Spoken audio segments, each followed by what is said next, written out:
이번 우리 개모임 장소는 베트남 다낭이랑 태국 방콕이요. 개모임 사람들은 다 정해서 알려줬는데 아직 성임 씨만 투표를 안 했더라고. 그러니까 지금 나한테 어디로 갈지 정해만 주시오.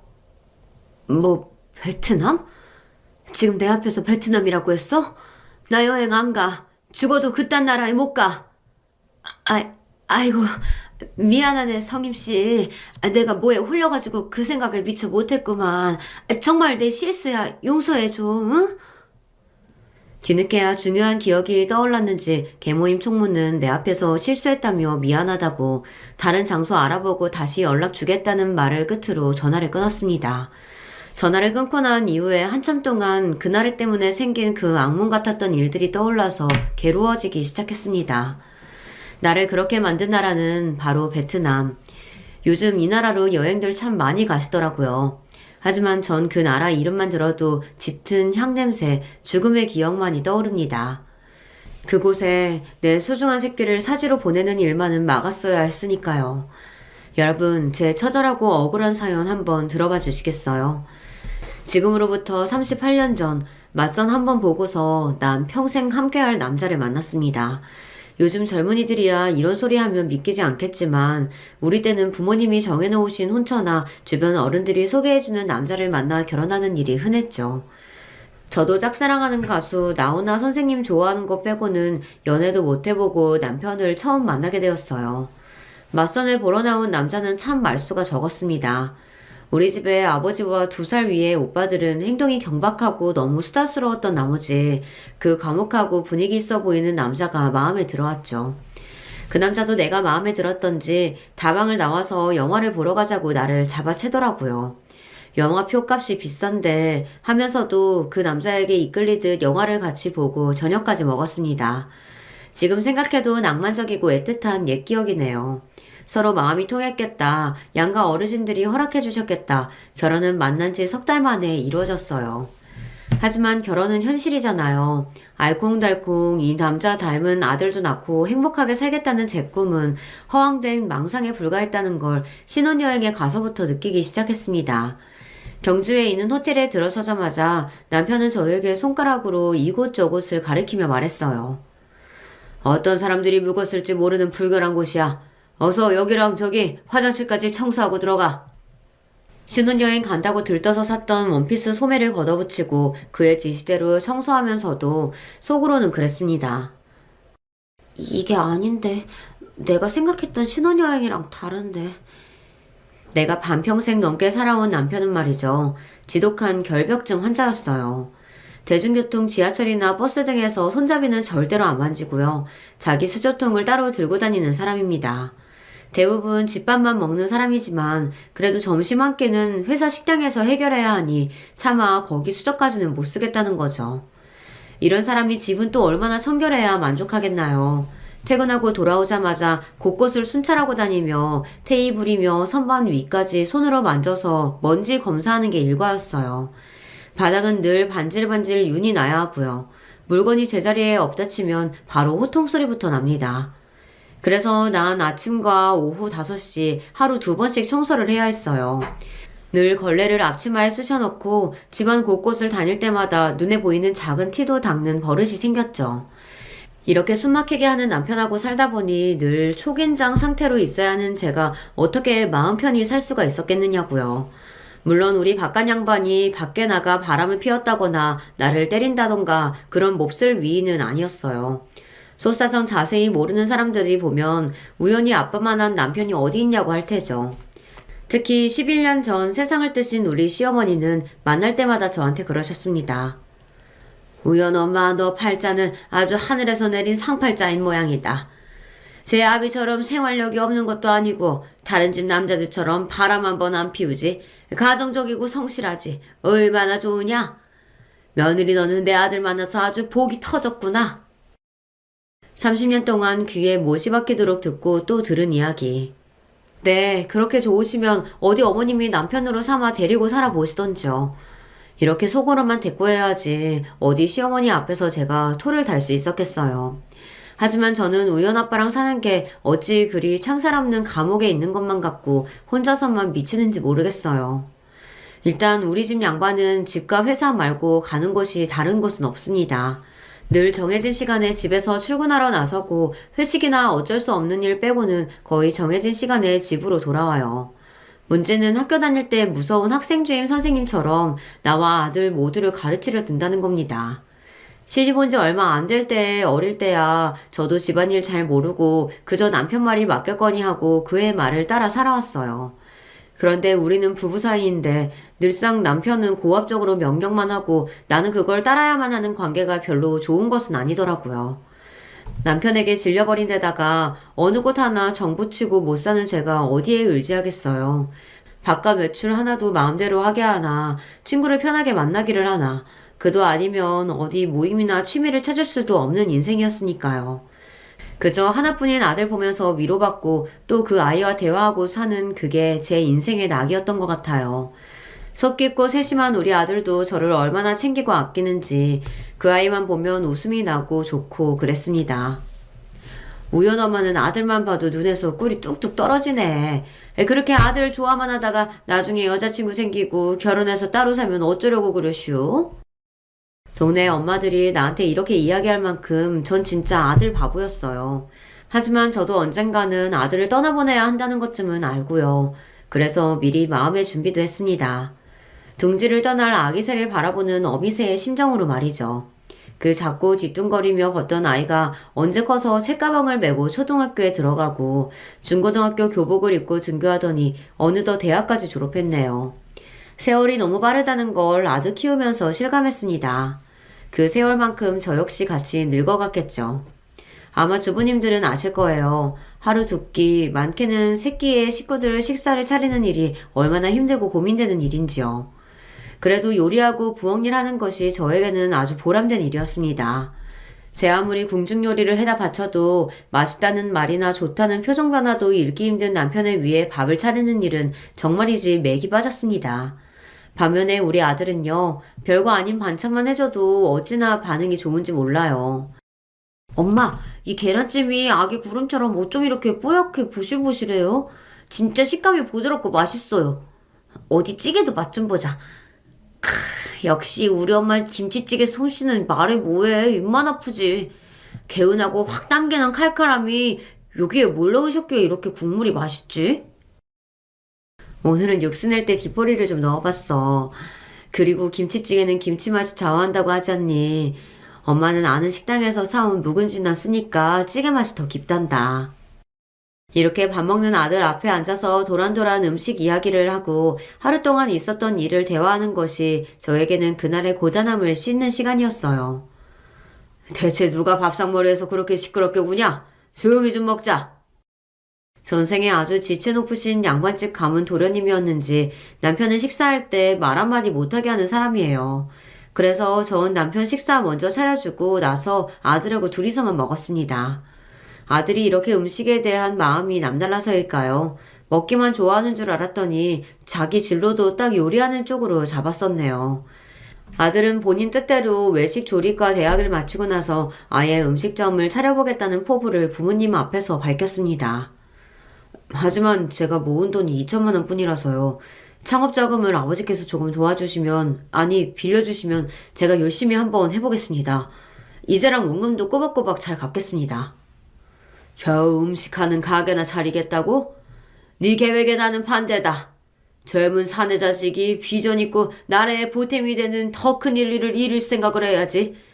아녀자들이나 한다는 요리를 하겠다고 하질 않나? 에휴, 고작 그런 일을 한다는데 아비 돈을 빌려줄 순 없다. 자식의 뜻을 이루겠다는데 돈을 그냥 달라는 것도 아니고 빌려달라는 아들의 부탁을 남편은 매정하게 거절했습니다. 옆에서 지켜보던 나는 안쓰러운 나머지 아들에게 몰래 모아온 내 쌈짓돈 전부를 내줄 수밖에 없었죠. 결국 아들이 모아놓은 돈과 청년 전용 창업 자금이라는 대출까지 받아 가게를 열었습니다. 조리대에 붙은 바와 2인용 식탁 2여 개뿐인 작은 돈가스 전문점. 아들이 대학 다니면서 꽤 오래 아르바이트했던 돈가스 집에서 얻은 노하우를 살리고 또 스스로 열심히 연구해서 소스도 개발했답니다. 그런데 내 아들이 해서가 아니라 그 맛이 그렇게 기가 막혔어요. 결벽증 남편 때문에 바깥 음식을 잘 안 먹기도 하거니와 느끼해서 평소에 잘 안 먹는 음식이었거든요. 그런데 아들이 튀긴 돈가스는 그런 제 입에도 딱이었습니다. 두 덩이나 먹고 속 든든한 것이 이래서 사람들이 많이 찾는구나 싶었죠. 젊은 청년 혼자서 연 가게라 그런지 잘해보라고 응원하는 손님도 많았어요. 가게가 바쁠 때는 제가 가서 설거지와 주방 일을 도와서 가만 보니 아들은 작아도 알차게 가게를 해나갔습니다. 음식에 진심이더니 결국 어린 나이에 요식업으로 성공을 하는구나 싶고 뿌듯했죠. 그런데요, 그렇게 가게가 잘 돼서 아들의 웃음 짓던 시절은 1년도 가지 못했습니다. 가게 근처에 커다란 돈가스 체인점이 생기면서 아들 가게는 큰 타격을 받고 말았거든요. 우리나라는 요식업 소상공인들이 살아남기가 너무 힘드네요.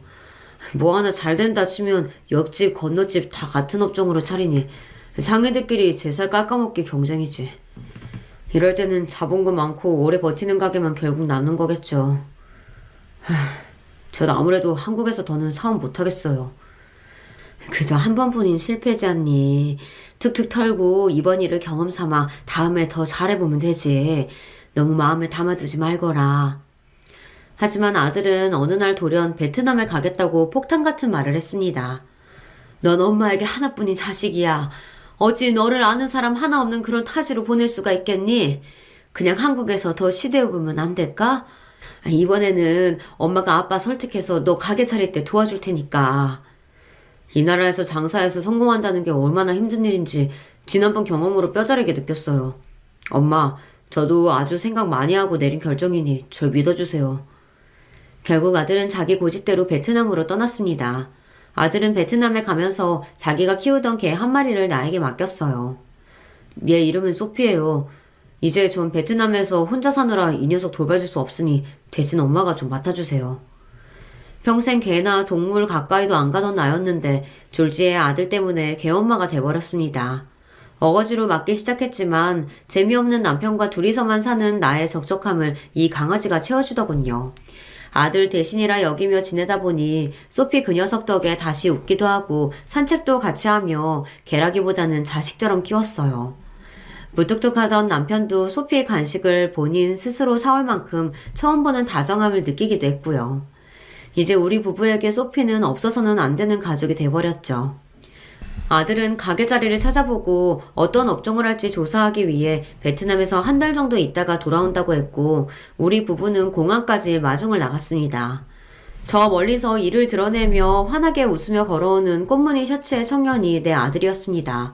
고작 한 달 사이인데 내 아들이 아닌 다른 사람처럼 몰라보게 달라진 느낌을 여러분은 이해하실 수 있을까요?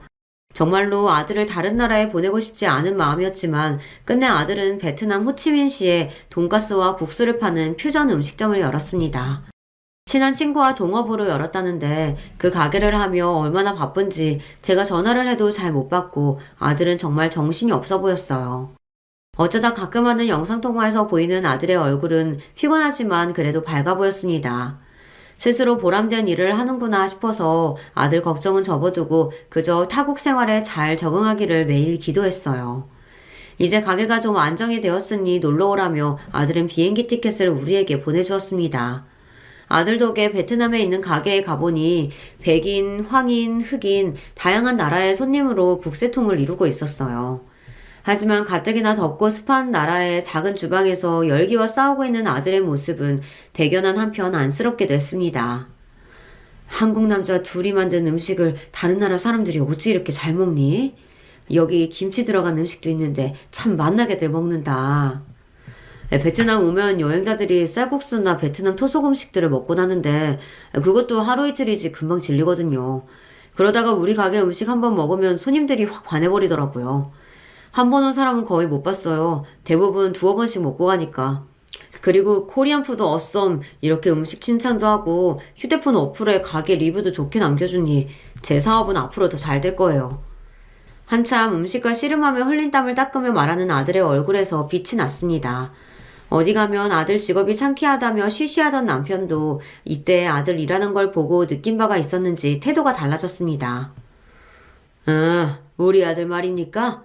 연매출 2억 원이 넘게 나는 자그마한 요식업해요. 베트남에서요. 아들이 만든 음식이 국제적으로 인기가 많은 것 같습니다. 얼마 전 경비 아저씨가 같이 살던 아들이 오랫동안 안 보인다고 물으니 남편은 이렇게 대답하는 것이 아니겠습니까? 이제야 비로소 남편이 아들의 일을 진심으로 인정했구나 싶어 기분이 좋았습니다. 꽤 잘 벌면서도 7평 남짓한 원룸에서 친구랑 둘이 살고 또 집에서는 가게 일 상의하고 베트남어 공부하면서 아들은 시간과 돈을 절제하며 살았습니다. 남의 나라 살면서 일해야 돈을 잘 모은다면서 말이에요. 그리고 다음 추석에 아들은 한국에 잠시 왔다 가겠다는 희소식을 전했습니다. 하지만 뜻밖에도 우리 집 안에 들어선 사람은 2명, 아들은 만나던 여자친구와 함께 온 것이죠. 제가 갑자기 와서 많이 놀라셨죠? 오빠가 깜짝 선물로 하자며 비밀로 하고 이렇게 왔어요. 제 이름은 김화영입니다. 놀라긴 했는데 참 좋은 쪽으로 놀랐어요. 반가워요. 거기서 베트남 여자 만나서 베트남 사람이 원유리로 오면 어쩌나 했는데 이렇게 예쁜 한국 아가씨라니 다행이네. 선한 눈매에 뽀얀 피부, 부드럽고 친절한 말씨까지 같은 여자인 내가 봐도 참 여성스럽고 예뻐 보이는 아가씨였어요. 그런데 무슨 영문인지 우리 집 소피가 잔뜩 경계하듯 다리로 버티면서 그 아가씨를 향해 세차게 지저대기 시작했습니다. 소피는 사람을 참 좋아하는 개이고 어느 누가 집에 오면 꼬리를 흔들다 못해 엉덩이 춤까지 추는 온순하고 애교 많은 성격입니다. 오랜만에 만나는 아들 품에 뛰어들면서 반기던 녀석이 같이 온 여자친구에게는 전혀 다른 태도를 보이니 이상한 것이죠. 아들과 여자친구는 우리 집에 얼굴만 보여주고서 금방 다시 베트남으로 떠났는데요. 그 애들을 다시 만난 것은 그로부터 3개월 뒤였습니다. 얼마나 서로 좋아 죽었던지 아들은 데려왔던 아가씨와 서둘러 결혼하겠다고 했기 때문이었죠. 아들은 그 아가씨와 한국에서 결혼식을 올리고 우리 집에서 일주일 정도 머물다가 베트남에 가서 신혼생활을 지냈습니다. 그런데 얼마 지나지 않아 2019년의 어느 날이었습니다. 여러분은 그런 날을 느낀 적이 있으신가요? 귀신이 지나간 것처럼 몸이 오싹한 기분이 들고 멀쩡하던 그릇이 깨진다거나 어쩐지 알 수 없는 불안감이 엄습하는 그런 날이요. 그날 전 아들이 죽었다는 비보를 듣고 말았습니다. 아들이 저한테 어떤 존재였는데요. 내 인생의 행복이고 사는 의미와 같았어요. 그런데 그런 아들이 젊은 나이에 죽다니 그것도 타국에서 믿을 수가 없었습니다. 연락을 받자마자 남편과 서둘러 베트남으로 긴급 출국했지만 끝내 아들의 시신조차 볼 수 없었습니다. 이미 베트남 현지 의사의 사망 진단이 나왔고 이후 며느리는 아들의 화장 절차까지 모두 끝내버린 뒤였기 때문입니다. 좀 더 기다릴 것이지. 뭐가 그렇게 급하다고 내 아들을 바로 화장을 했어. 내 아들 시신이라도 안아보고 싶었는데 고국으로 데려가서 양지 바른 곳에 묻어주려고 했단 말이다. 부모인 우리와 상의도 하지 않고 급하게 일을 처리한 며느리가 원망스러워 이렇게 나무랐어요. 하지만 이미 끝나버린 일, 어쩔 수 없이 난 아들의 유해가 들은 유골함만 인도받았을 뿐입니다. 비행기를 타고 돌아와야 하는데 아들의 유골함을 안고 비행기에 탈 수 없다고 막는 겁니다. 유골함은 화물칸에 실는 것이 항공 규정이라는 이유로 말이죠. 난 그렇게 못해요. 우리 아들이 부모도 없는 타국 땅에서 죽었는데 한국 갈 때는 엄마랑 같이 있어야지. 어떻게 짐승이나 물건처럼 화물칸에 실어? 꼭 그래야만 한다면 내가 우리 아들이랑 화물칸에 같이 탈게. 그럼 되겠냐? 아들의 유골함을 안고 화물칸에 못 태운다고 얼마나 버텼는지 모릅니다. 이 사람아, 이러면 우리 아들도 편히 못 떠난다고. 어서 장례식하고 이놈 무사히 눈 감게 해야지. 자, 어서 한국으로 가자고. 이성을 찾고 어서 비행기 타야 한다며 나를 설득하는 남편의 얼굴도 이미 눈물 범벅이었습니다. 그렇게 안타깝고 허망하게 전 타지에서 귀한 아들을 떠나보내야 했습니다. 그런데요, 또 어이없는 일이 벌어지고 말았습니다. 아들 장례식을 마치고 3일 뒤 아들 유골함이 있는 추모원에 다녀왔는데 집에 남편이 없는 겁니다. 집에 있는 편지 한 통을 보고 나서야 깨달았습니다.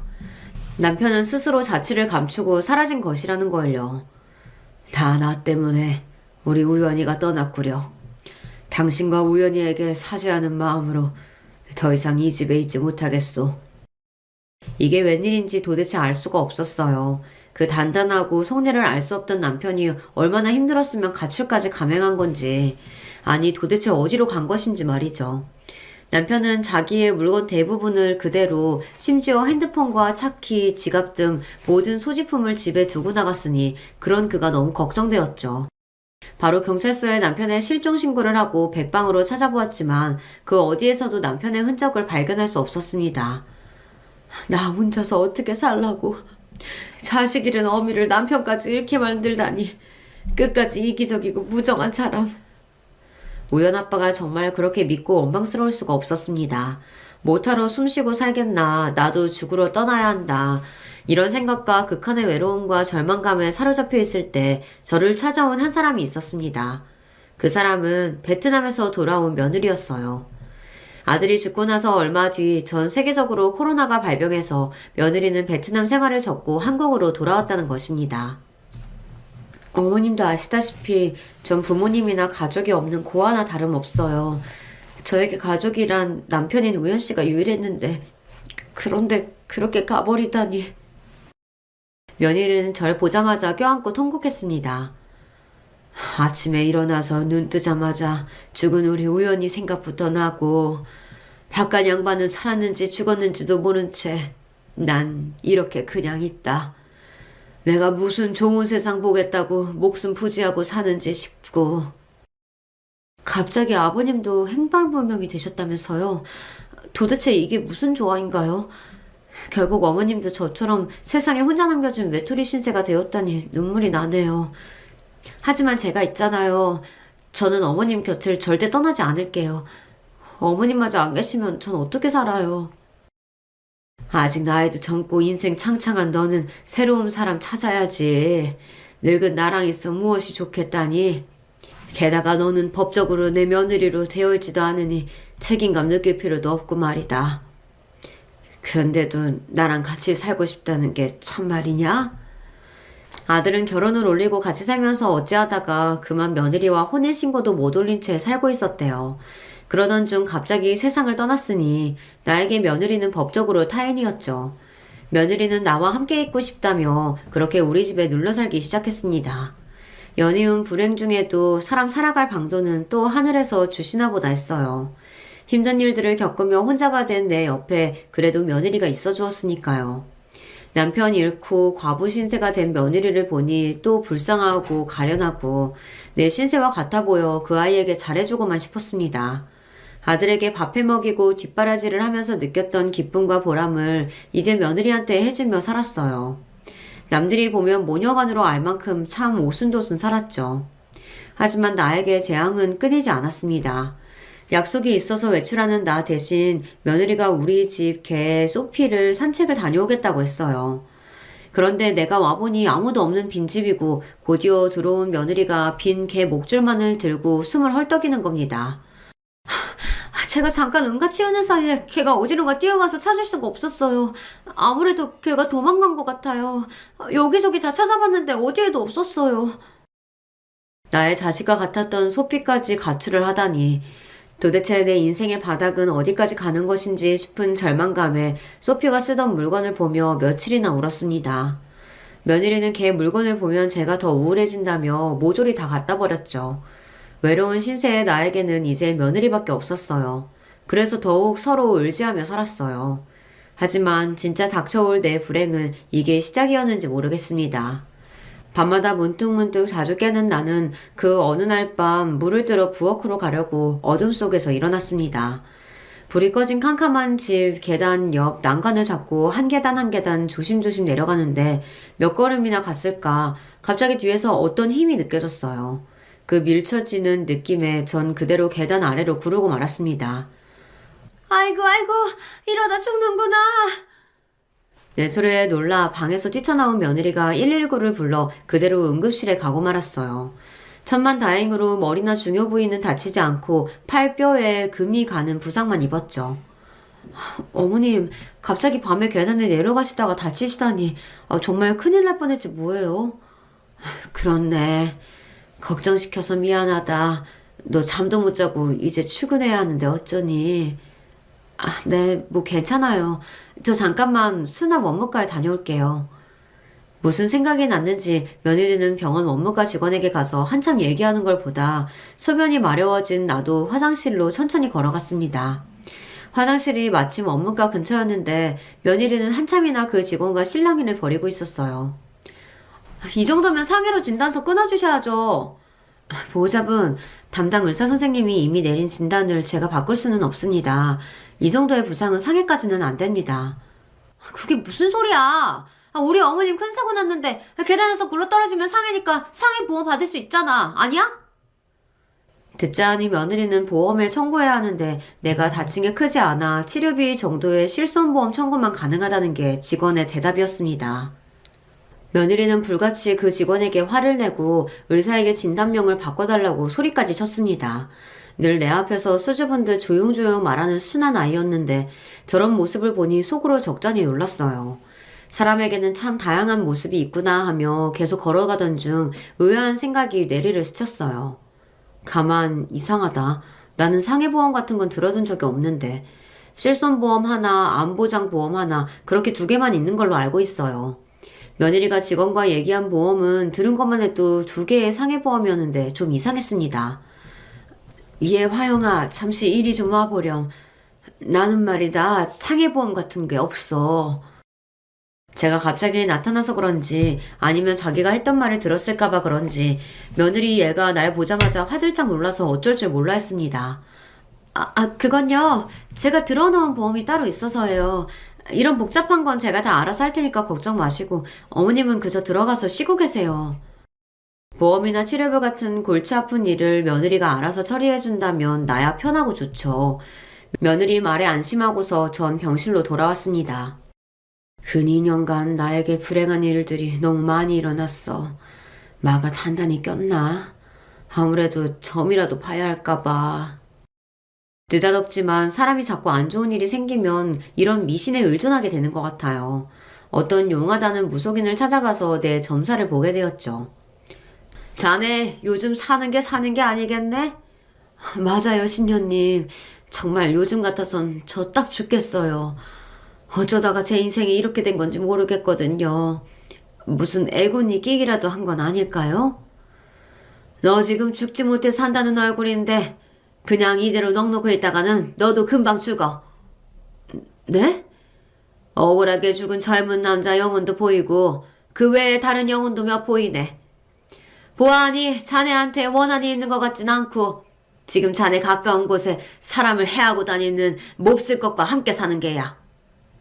그것이 원혼이면 구슬하든 재를 울리든 해야 할 테고 그게 사람이면 연을 끊어놔야 그래야 네가 살아. 그 무당님은 신기 있게 내 사정을 딱딱 알아맞히는 것 같았지만 그렇다고 내가 지금 뭘 해야 한다는 방법을 정확히 말하지는 않았어요. 신묘하고 영험하기로 소문났다고 아는 언니가 소개해준 곳인데 괜히 복비만 날리게 생겼네. 이렇게 별 소득 없이 점집을 나와서 집에 오는 길에 문득 이런 생각이 드는 겁니다. 그 신녀님 얘기 중에 억울하게 죽은 젊은 남자, 혹시 우리 아들을 얘기하는 게 아닌가. 많은 꿈 채 펼치지 못하고 죽어서 억울했구나. 저승으로 곱게 못 가고 구천을 헤매고 있는 건 아닌지 싶어 가슴이 저며왔습니다. 집에 와서 오늘 본 점사를 며느리에게 얘기하니 그 애는 무슨 벌레라도 본 듯 불쾌한 표정을 지었어요. 어머님, 그렇게 안 봤는데 무슨 그런 미신을 믿고 아깝게 돈까지 주고 오세요. 다신 그런 엉터리 찾지 마세요. 아셨죠? 그래, 나도 그렇게 생각해. 워낙 답답하고 나쁜 일만 생기니까 나도 뭐에 홀렸는지 그랬구나. 하긴 어머님이 얼마나 많은 일을 겪으셨어요. 전 다 이해해요. 그래도 우리 우연씨 천국으로 잘 갔을 거예요. 착한 사람이었잖아요. 며느리 말을 들으니 점집에 간 내가 부끄러웠습니다. 그리고 그 엉터리 점쟁이의 말을 그저 흘러보내고 잊고 살고 있었어요. 지금 와서 생각해보면 그래요. 주변에서 많은 사람들이 당하는 보이스피싱 같은 일들 있죠. 남의 얘기라고 들으면 참나 바보같이 뭐 그런 말도 안 되는 사기꾼한테 속냐 싶잖아요. 그렇지만 그 사기꾼들은 프로랍니다. 남을 속이고 등쳐먹는 일에 특화된 능력을 가진 프로요. 그러니까 보통의 선량한 사람들은 사기꾼에게 한번 걸리면 옴짝달싹 할 수 없이 속아서 넘어가서 제 손으로 그들에게 돈을 갖다 바치는 겁니다. 차라리 보이스피싱한테 걸려 돈만 뜯기는 게 나을 뻔했어요. 그보다 더한 악질 사기꾼 때문에 소중한 사람들을 잃어야 했다는 걸 알게 된 지금에 와서 전 그런 생각이 듭니다. 갑자기 며느리가 갑자기 다치는 바람에 병원에서 며칠 입원을 하게 되었어요. 낮에는 며느리 간호하러 병원에 가 있고 저녁이면 집에 돌아왔었는데 대문 옆 우체통에 몇 가지 우편물이 쌓여 있었어요. 그 우편물은 대우보험, 삼성화재 보험 등 죄다 보험사에서 온 것들이었죠. 내가 상상할 수도 없는 일들이 벌어지고 있다는 걸 그 봉투를 뜯어보고 나서야 알게 되었습니다. 그 보험들은 모두 내가 죽으면 며느리가 거액의 보험금을 수령하게 되는 일종의 사망보험들이었던 거죠. 나도 모르게 어떻게 이런 일이 가능한지 하도 이해가 안 돼서 그 보험사에 연락해서 어떻게 된 일인지 물어보았습니다. 그중 어디는 내가 인터넷으로 설명해서 보냈다고 하고 또 어디는 내가 본인 확인 통과를 했다고 하더군요. 며느리가 저축된다고 해서 은행원이 묻는 말에 대답만 하면 된다고 통화시켜준 적이 몇 번 있기는 했지만 이게 다 이런 보험일 줄은 까맣게 몰랐어요. 며느리가 퇴원하고 집에 돌아오자마자 전 보험 우편물들을 보여주며 물었습니다. 나를 속이면서까지 이렇게 많은 사망보험을 든 까닭이 뭐냐? 너 설마 그런 보험까지 들어놓고 나 죽기를 바랬던 거야? 그런데 그 애는 오히려 자기를 오해한다면서 화를 내고 거칠게 대답하더군요. 제가 그렇다고 어머님을 뭐 어떻게 하겠다는 뜻이 아니잖아요. 남편은 어느 날 갑자기 죽고 없지. 내 인생이 참 막막하고 불안하더라고요. 이러다 어머님마저 떠나시면 어쩌나 싶어서 저도 제 살 길 찾겠다는 마음에 들어놓은 보험일 뿐이라고요. 그리고 자세히 좀 보세요. 종신보험이나 저축연금보험 같은 게 더 많다고요. 조근조근 나에게 설명하는 며느리 얘기를 들어보니 또 그의 말이 맞는 것 같더라고요. 그런 의무도 없는데 스스로 시어머니 모시며 살겠다는 착한 며느리인데 딸 같은 애를 내가 너무 오해한 건 아닐까 싶기도 하고요. 그저 앞날이 걱정되어서 보험을 많이 들은 것뿐이라는 며느리 설득에 내 마음이 동요했죠. 하지만 그렇다고 해서 이해에 대한 의심이 모두 걷어진 것도 아니었습니다. 표면적으로는 며느리와 이전처럼 잘 지냈지만 한번 의심의 먹구름이 들이우니 이제 며느리의 행동 하나하나가 모두 날 해치려는 의도처럼 보였거든요. 나 혼자서 이 일을 헤쳐나가기에 힘들다는 것을 알기에 내 의혹을 풀어줄 수 있는 사람, 그러니까 탐정을 고용하기로 마음먹었습니다. 평범하게 살림만 하던 여자가 어떻게 탐정을 고용해야 할지 몰라 고심한 끝에 결국 전직 경찰 출신의 연배가 좀 있는 탐정을 찾아서 내 사정을 설명했습니다. 참으로 여러 가지 일을 겪으셨네요. 안타깝습니다. 경찰로 시작해서 지금 일을 하며 어떤 수사 감각, 촉이라고 해도 좋을 그런 직감 같은 게 제게 있거든요. 그래서 그러는데 아드님 돌아가셨을 때 며느리 외에 함께 지내던 사람이 있었습니까? 그때요? 그때 베트남에서 같이 가게를 운영하던 친구가 한 명 있었어요. 그럼 그 아드님 친구분과 연락이 닿게 해주십시오. 그리고 얼마 뒤 오랜만에 아들과 베트남에서 함께 지냈던 친구에게서 전화가 걸려왔습니다. 어머님 안녕하셨어요? 잘 지내셨는지 안부 묻기도 죄송하네요. 우연히 장례식에 뵙고 나서 그간 통 연락을 못 드려서 면목이 없습니다. 저도 그 일이 충격이고 괴로워서 일부러라도 그 친구 잊고 일만 하고 살았거든요. 아니야, 다 이해하네. 우리 우연히 생전에 많은 것을 함께한 친구니 그럴 수 있어. 그래, 가게는 잘 되고 있고? 네, 아직도 우연히와 함께했던 그대로예요. 언제 한번 제가 항공권이랑 숙소 마련해서 초대할게요. 그때 오세요. 그리고 엊그제 어머님께서 고용하신 탐정님 연락 받았습니다. 아마 그분이 이 얘기 해주시겠지만 제가 직접 어머님께 말씀드려야 할 것 같아서요. 우연히 죽기 전날 제가 그 친구에게 한 얘기가 있거든요. 그게 사실 우연히 처가 만나는 남자가 있는 것 같아서 제가 목격한 것을 우연히에게 말했습니다.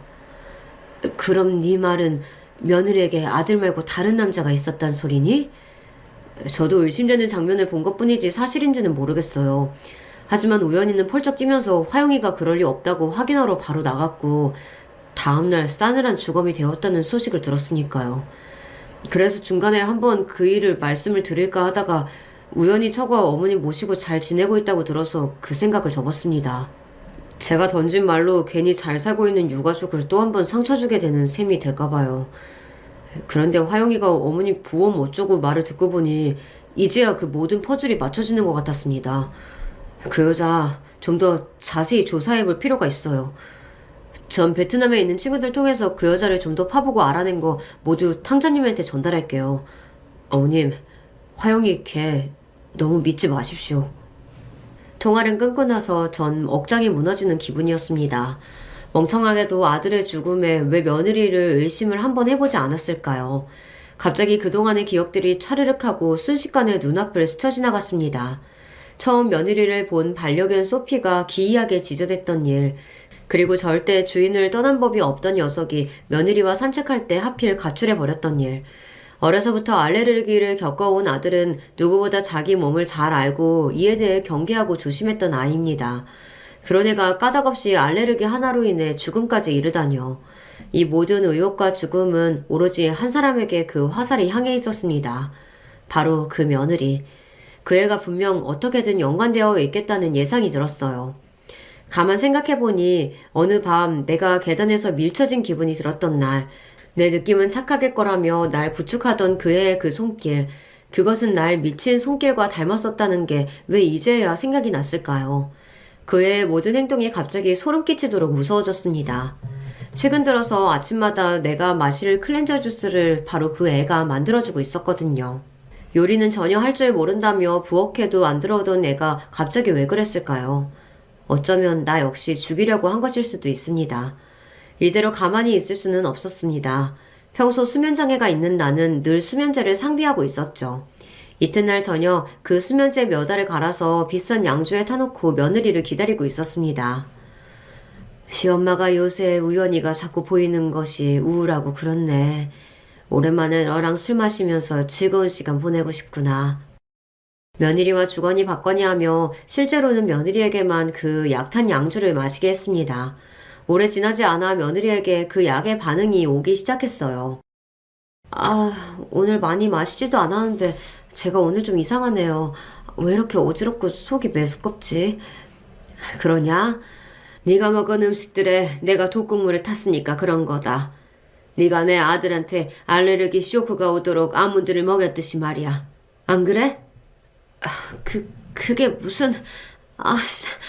정신이 하나도 없네. 진짜 나한테 뭘 먹인 거냐고. 며느리가 날 잡으려고 억지로 일어서서는 바로 비틀거리며 풀썩 쓰러지고 말았습니다. 누워서 팔다리를 힘없이 버둥대는 그의 가까이에 가서 물었어요. 어차피 이렇게 된 거 네가 솔직히 말하면 바로 병원에 데려다 주마. 그럼 목숨은 건질 수 있을 테니까. 이 노인네가 멍청하고 만만하게 봤더니 나한테 선수를 감히 치다니. 어디 내가 이대로 당할 줄 알고?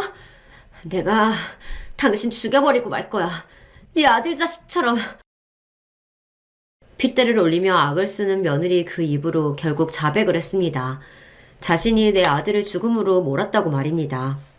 예상하던 일이지만 막상 내 아들이 살해당했다는 얘기를 들으니 당장 그년의 목을 졸라서 내 아들의 한을 풀어주고 싶었습니다. 부들거리며 두 손을 그의 목으로 가져가려던 순간 매섭게 노려보던 며느리가 킥킥대고 웃었어요. 나와 내 아들은 고아나 다름없는 널 받아주고 잘해줬는데 어떻게 그런 짓까지 할 수가 있니? 내 아들이 널 얼마나 좋아했는데 단지 돈 하나 때문에 사람으로서 못할 짓을 해. 겨우 돈이라니. 당신이 사채빚에 허덕이는 아비 밑에서 자란 내 사정을 알기나 해? 그깟 돈 하나 때문에 사람 죽이고 가족이 가족을 낭떠러지로 미는 그런 게 현실이야. 어려움 하나 없이 먹고 살던 당신의 가족은 모르겠지만 네 아들이 내 말 잘 듣고 착한 개처럼 굴었으면 나도 굳이 이렇게 빨리 죽일 마음은 없었어. 그때 나한테 괜히 의심만 품지 않았으면 제 명을 재촉하지는 않았을 텐데 입산 동업자 친구 놈 하나 때문에 당신 아들을 제거할 수밖에 없었다고. 그 친구 새끼나 원망해.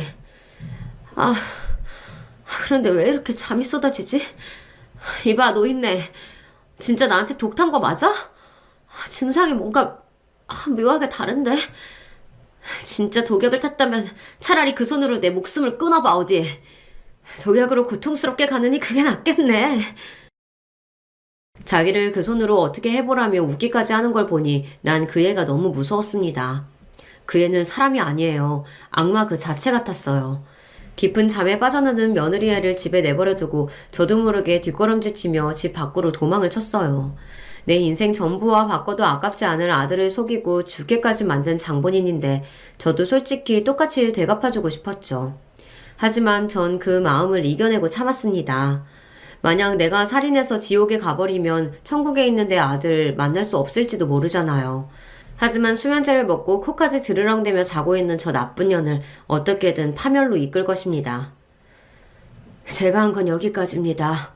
하지만 아무리 궁리를 해봐도 어떻게 그년에게 되갚으면 좋을지 그 방법을 모르겠어요, 탐정님. 집에서 나오자마자 탐정을 찾아간 저는 며느리의 자백을 담은 녹음기를 주며 말했어요. 당연히 그런 자는 법의 심판을 받아야죠. 내가 현직 시절 친했던 후배 경찰에게 이 일을 잘 수사해달라고 부탁해놓겠습니다. 어머님은 며느리에 대해 모은 증거와 자료들을 가지고 강남경찰서에 가서 아드님의 사망을 재수사해달라고 하십시오. 내가 집에서 나올 때는 분명 자고 있던 며느리가 경찰과 함께 가보니 온데간데 없이 사라지고 없었습니다. 모든 죄가 폭로된 마당에 준행랑을 친 거겠죠. 경찰은 아들의 살해 용의자로 며느리를 특정해서 수배령을 내렸습니다. 초조하게 경찰이 그 살인자를 잡아오기를 학수고대하던 끝에 기쁜 소식이 들렸어요. 소식을 듣고 경찰서에 달려가 보니 그곳에는 잡혀온 며느리 그리고 그 옆에 동조했던 하나의 공범이 있었던 것입니다. 며느리는 내 아들을 만나기도 훨씬 전부터 서방같이 지내던 남자가 있었는데 그 남자의 직업은 바로 보험사 직원이었습니다. 그 공범이 베트남에서 만났다는 내연 관계의 남자이기도 한다는 것 또한 기가 막힙니다. 아주 상습적인 놈들이네. 아드님이나 어머님 사건 이전에도 교통사고 내고 보험 사기치던 작자들이에요. 한국에서 수배령이 떨어지자 베트남으로 도주해서 거기에 아드님을 만나고 만 거죠. 어쩌다 그런 악질 중에 악질 같은 것들이 내 아들에게 붙은 것이란 말입니까? 베트남에 아들을 보내는 게 아니었다고 땅을 치고 후회하고 또 후회했습니다. 수갑을 차고 있는 며느리에게 달려들어 멱살을 잡고 흔들었어요. 이년아, 꼭 이렇게까지 해야 했어? 하지만 그의 반성의 기미도 보이지 않았습니다. 나한테 해코지 당하면서도 눈 하나 깜빡 않고 무서운 말들을 술술 내뱉더군요.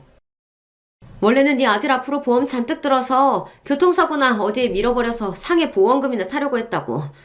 그런데 내가 왜 보험 많이 드냐부터 해서 남자관계까지 의심하니 어쩌겠어. 알레르기로 위장해서 죽여버려야지. 이게 다 그놈이 스스로 지 죽음을 재촉한 거야. 나도 손해가 이만저만이 아니었다고. 혼인신고도 안 된 채로 죽어버렸으니 결국 한 푼도 보험금을 타내지도 못했으니까. 나도 억울해, 억울하다고. 이번에는 확실히 거액 챙길 수 있도록 철저히 계획했어. 당신이 나를 철석까지 맺도록 만든 후에 사망보험도 30개나 들어놨어. 아들 잃고 혼자 남은 늙은이쯤 주무르는 건 일도 아니었는데. 그런데 어디서부터 내 완벽한 계획이 틀어진 건지 지금도 모르겠네. 그 악마 같은 년은 그저 자기의 계획대로 되지 않아 분하다는 표정이었습니다. 돈에 관한 한 인간은 어디까지 바닥으로 내려갈 수 있을까요? 나중에 재판장에서 마지막으로 피고인의 변론 기회를 준다고 하니 며느리는 눈을 희번덕거리며 말했습니다. 여기 있는 당신들같이 나약하고 곱게 자란 자들이 내 인생을 감히 판단해? 비바람 막아줄 든든한 부모 밑에서 편하게 자라고 공부만 했던 새님들이 나를? 사채빚에 도망다니면서도 지 술값 때문에 친딸 매춘부로 팔아넘기려고 했던 그런 아비 밑에서 한번 자라봐. 돈 하나 없으면 인간이 순식간에 금수돼버리는 그런 현실에서 살았으면 과연 너희들도 나와 달랐을까? 난 잘못한 거 하나 없고 너네한테 사죄할 것도 눈꼽만큼도 없으니까 감옥에 보내던 사형을 시키던 마음대로 해. 결국 끝내 반성의 기미조차 보이지 않던 며느리는 검사가 구형한 30년 징역을 그대로 다 받았습니다.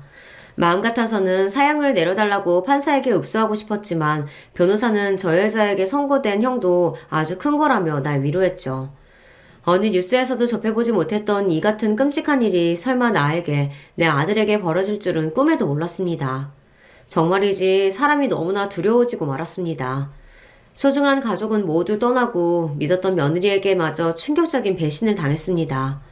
이제 저에게 남은 사람은 아무도 없었어요. 숨쉬고 살아갈 의미가 하나 없던 저에게 그래도 희망적인 일이 생겼습니다. 죽은 줄로만 알고 살았는데 사라졌던 남편이 제 곁에 돌아왔거든요. 그때 아들 장례 마치자마자 괴로운 나머지 산에 올라가서 목숨을 끊으려고 했어. 그런데 우연히 마주친 어느 스님의 도움으로 목숨을 부지하고 말았지. 차마 당신에게 돌아올 엄두도 안 나서 그 스님의 절에서 눌러 살았어 그냥. 왜 그런 못난 선택을 하려고 했던 거예요? 아들에게 냉정한 아빠였잖아. 우연이를 그렇게 끔찍이 아끼지도 않았으면서 나도 아니고 당신이 왜? 나 때문에 그 애가 죽었다고 생각했으니까. 내가 죽음으로 그 죄를 갚고 아들 곁에 가려고 했던 거야. 다 나로 인해 벌어진 일이니까.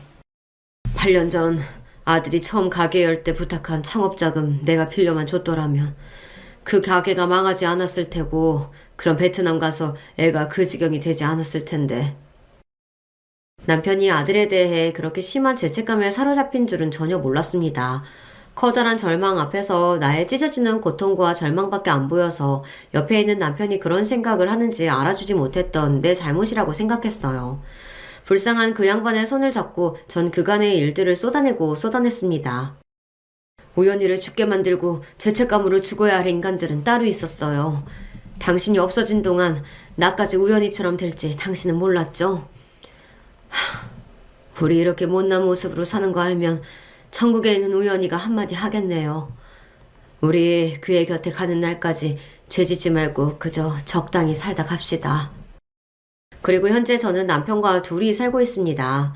전에는 믿고 싫었던 남편이 이제 내게 남은 유일한 가족이니까 형용할 수 없는 큰 아픔을 함께 겪은 안쓰러운 마음에 더 챙기게 되더라고요. 신기하게도 남편 역시 그렇게 정없던 사람이 조금씩 달라지고 있다는 건 느낄 수 있었어요. 당신 신경통 심하잖아 라며 청소하려는 나를 막아서고 집안일을 좀 덜 하라며 자기 스스로 집안 청소는 다 하고요. 어느 겨울날 나 먹으라고 무심한 듯 어묵탕을 사다 주는 그런 다정한 사람으로 변했습니다. 의지할 곳이라고는 오로지 서로뿐인 그런 노부부로 남은 생을 하루하루 살아가고 있습니다. 전 지금도 아들을 잃은 슬픔과 며느리에 대한 분노로 매일 고통 속에 살고 있기는 합니다. 젊고 앞날 창창했던 아들 대신 늙은 내가 숨쉬는 것만으로도 죄스럽고요. 그래도 산 사람은 그렇게 즐기게 살아가게 되더군요. 혹시 제 사연을 들으신 분 중에 인생의 아픔을 겪으신 분이 있다면 절 보고 힘내시면 좋겠습니다. 설마 저만큼 박복하시기야 하겠습니까? 여기에 보낼 이야기를 쓰기 위해 내 인생을 되돌아보면서 행복했던 기억을 찾을 수 있어 잠시나마 좋았습니다. 특히 아들 생전에 우리가 함께했던 추억, 그것에 기대어 앞으로도 살아갈 힘을 얻은 것 같네요. 나한테 이런 기회 주신 이 유튜브에 감사드리고요. 지금까지 저의 이야기를 함께 해주신 여러분께도 감사드립니다. 부디 모든 분들이 아무 사고 없이 가족과 잘 지내시길 바랍니다. 이만 안녕히 계세요. 안녕하세요. 저는 30대 주부입니다. 제가 몇 년 전에 겪었던 일이 자꾸만 생각나서 의견 여쭤보고 싶어서 사연을 보내봐요. 저는 20대 후반에 결혼했습니다. 저희 친정은 경제적으로 좀 넉넉한 편이었어요. 뭐 그렇다고 재벌처럼 살거나 그런 집은 아니었고요. 그냥 서울에서 꽤 먹고 살만하고 자식들 결혼시키는 것에는 무리 없는 정도의 형편이었죠. 아버지가 사업하셨고 어머니는 그냥 가정주부셨고요. 저희는 자매만 둘인데 저희 언니도 상당히 괜찮은 사람하고 결혼했어요. 형부는 아버지가 소개시켜준 사람이었는데 법조인 쪽이었고 저희 아버지가 사무실도 열어주시고 집도 사주시고 하니까 언니도 그다지 꿀림 없이 결혼을 했었습니다. 형부는 야심이 좀 있다고 할까? 집에서 자본이 받쳐주면 언제든 더 높이 올라갈 수 있다고 믿는 사람이라서 저희 집이 넉넉한 것이 만족스러웠던 것 같아요. 물론 형부네 집도 상당히 괜찮은 집안이었는데 경제적으로는 저희가 조금 더 나았던 거였죠. 아버지는 저도 그런 결혼을 하기를 바라셨습니다. 능력 있는 남자, 그리고 집안도 괜찮은 남자하고 결혼하면 저한테도 그만큼의 넉넉한 지원을 해주시겠다고 하셨어요. 그래서 저한테도 남자 여럿을 소개시켜 주셨는데 문제는 그렇게 막 제 마음에 드는 남자는 또 없었던 거였죠. 솔직히 집안 괜찮고 본인도 나쁘지 않은 스펙을 가진 사람들은 거의 저를 좋아해서 만난다기보다는 저희 아버지의 재산을 노린다는 게 너무 보이는 사람이 많았거든요. 차라리 그걸 좀 드러내지 않고 저하고 만나면 좋은데 너무 대놓고 보이니까요. 아무래도 좋아하는 마음이 생기려다가도 식을 수밖에 없죠. 그렇게까지 엄청난 부호도 아닌데 그런 식으로 다가오는 사람이 참 많았어요. 그러던 중에 남편을 만나게 된 거였죠. 사실 좋은 일로 처음에 본 건 아니고 제가 잘못해서 주차를 하다가 살짝 긁힌 게 인연이었어요. 아버지 회사 근처 식당에 갔다가 주차를 하는데 주차장이 좀 좁더라고요. 그렇게 좋은 식당이 아니라서 발렛 주차도 안 해주고 제가 넣어야 하는 곳이었기 때문에. 그런데 바로 옆에 있는 차를 긁게 된 거였어요. 처음에 만났을 때도 제가 잘못한 거지만 그렇게 막 뭐라고 하지 않더라고요. 그냥 쓱 보고 괜찮다, 이 정도는 상관 안 하셔도 된다고 해서 그 젠틀한 태도가 마음에 들었었죠. 그런데 아버지 뵈러 회사에 갔는데 거기 사무실에서 그 사람을 마주치게 된 거예요. 아버지 회사에 다니는 직원이었더라고요. 그래서 눈이 맞았고 상당히 빠르게 좋은 관계가 되었죠. 솔직히 아버지는 별로 안 좋아하셨어요. 회사 직원인데 그렇게 전문직도 아니고 그냥 너무 평범한 사람이라는 거였죠. 물론 그 사람도 좀 부담스러워하기는 했어요. 다른 사람도 아니고 직장 대표님의 딸이라고 하니까 마치 출세를 노리고서 사귀는 것처럼 보인다고요. 저는 그게 아니라는 걸 아니까 상관없었는데 당사자 입장은 또 다른가 보더군요. 다른 직장 동료들 눈치도 보인다고 하면서 말이에요. 아버지는 한동안 계속 마음에 안 들어 하시다가 한참이나 그 사람이 일하는 걸 지켜보시더니 성실하고 능력도 있는 것 같다고 결혼을 허락하셨어요. 아버지 입장에서야 좀 마음에 안 차시는 게 너무 당연하기는 했죠. 주변에 있는 젊은 남자들이 전부 전문직이고 저한테 소개시켜주려 하셨던 사람들도 모두 아주 잘난 스펙의 사람들이거나 아니면 좋은 집안 사람들이었으니까요. 평범한 직장인인 그 사람이 눈에 안 찰 수밖에요. 저는 그런 건 다 모르겠고 그냥 소박하고 평범한 그 됨됨이가 참 좋았어요. 하지만 저도 잘 몰랐던 건 그 사람 집안 사정이었죠. 아버지가 허락하시고 결혼 날짜를 잡으려고 남자친구를 만난 날 그 사람이 저한테 조용히 말하더라고요. 나 사실 자기한테 고백할 게 하나 있어. 뭔데? 사실 우리 아버지 나 어릴 때 돌아가셨어. 어머니가 혼자 나 기르셨고. 뭐? 아버지 돌아가신 지 얼마 안 되었다며. 대표님, 아니 장인어른이 우리 결혼 반대하실까봐 솔직하게 말을 못했어. 편모스라에서 자랐다고 하면 대부분 안 좋게 보시니까. 그건 또 사실이기는 했어요. 사실 저야 남자친구가 편모스라에서 자랐든 부모님 밑에서 자랐든 상관은 없었죠. 어차피 남자친구의 됨됨이가 아주 좋다는 사실을 잘 알고 있었고 그게 마음에 들어서 좋아하게 되었으니까요. 하지만 저희 부모님 입장에서는 또 그렇지가 않을 거였어요. 그렇지 않아도 평범한 남자친구와 그 가정이 마음에 안 들어서 아버지가 한참이나 망설이셨는데 편모스라인 것까지 알려진다면 아예 결혼 자체가 파토날 가능성도 있었죠. 그래서 저는 별다른 생각 없이 어깨를 으쓱했어요. 할 수 없지 뭐. 그럼 그냥 우리 아버지한테는 계속 그렇게 말하자. 속이는 건데 괜찮을까? 어차피 자기 아버님 안 계시는 건 똑같은데 뭐 어때? 딱히 지금 양쪽 부모님 다 계신다고 거짓말한 것도 아니잖아. 아버님 돌아가신 시기만 다르게 말한 거라고 생각하면 간단해. 저는 그게 거짓말이라고 생각도 안 했어요. 사실 아버지도 바깥 사돈이 안 계신다는 건 잘 알고 계셨고요. 남자친구가 결혼 전에 저한테 이런 사실을 이야기해줬으니 딱히 문제될 것도 없었죠. 우리 상견례 할 때 어머님이 말실수만 안 하시게 잘 말씀드려놔. 응, 알았어. 어머니한테는 꼭 당부드려 놓을게. 남자친구는 순한 얼굴로 고개를 끄덕였습니다. 참 제 말을 잘 들어주는 사람이었어요. 아들이 좋은 결혼을 하겠다는데 그걸 회방 놓을 어머니가 없겠죠. 저도 그때까지 아직 예비 시어머니를 만나뵌 적이 없었어요.